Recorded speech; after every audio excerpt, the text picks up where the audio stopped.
YSR Congress party అధినేత జగన్మోహన్ రెడ్డి బయటకు వచ్చారు అంటే సోషల్ మీడియాకు సరైన వనరు దొరుకుతుంది. ఎందుకంటే ఆయన మాటల్లో కొన్ని తప్పులు తొలుతాయి, కొన్ని గణాంకాలను వెనకేసుకొచ్చే క్రమంలో ఆయన అడ్డంగా దొరికిపోతారు.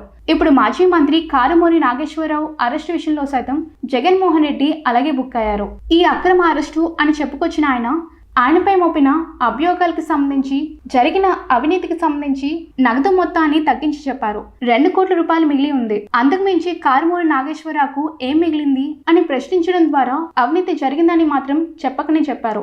వైసీపీ హయాంలో మద్య కుంభకోణం జరిగిన సంగతి తెలిసిందే. అయితే ఆ మద్య కుంభకోణంలో పాపం తలా పిడికెడు అన్నట్టు అప్పట్లో కీలక నేతలు, ముఖ్యమంత్రి కార్యాలయ అధికారులు ఇలా అందరికీ భాగస్వామ్యం ఉందని అరెస్టుల ద్వారా తెలుస్తుంది. అయితే మాజీ మంత్రి కారుమూరి నాగేశ్వరరావు పై వచ్చిన ప్రధాన ఆరోపణ మద్యం రవాణాకు సంబంధించి వాహన ఛార్జీలను అమాంతం పెంచేసి దోపిడీ చేశారు అనేది ప్రధాన ఆరోపణ. తన కుమారుడి పేరుతో రవాణాకు సంబంధించిన ఏజెన్సీ అప్పట్లో మద్యం సరఫరా బాధ్యతలను తీసుకుంది. కిలోమీటర్కు 13 రూపాయలు ఉంటే 30 రూపాయలకు పైగా వసూలు చేశారు అనేది ఆరోపణ. ఒక మద్యం రవాణాలోని 198 కోట్ల రూపాయలు పక్కదారి పట్టింది అనేది ప్రధాన అభియోగం. ఇందులో కారుమూరి నాగేశ్వరరావు ఫ్యామిలీకి 28 కోట్ల వరకు అక్రమంగా అందింది అనేది ఈడీ దర్యాప్తులో తేలిన అంశం. అందుకే గతంలో కారుమూరి నాగేశ్వరరావు కుమారుడిని అరెస్ట్ చేశారు. ఇప్పుడు మాజీ మంత్రిని సైతం ఈడీ అదుపులోకి తీసుకుంది.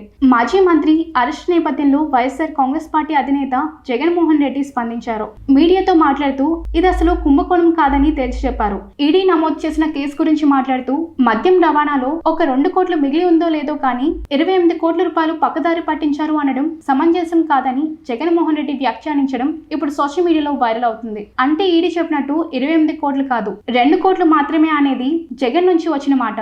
దీంతో మిగిలిన 26 కోట్లు జగన్ తీసుకున్నారా అంటూ సోషల్ మీడియాలో సెటైర్లు పడుతున్నాయి.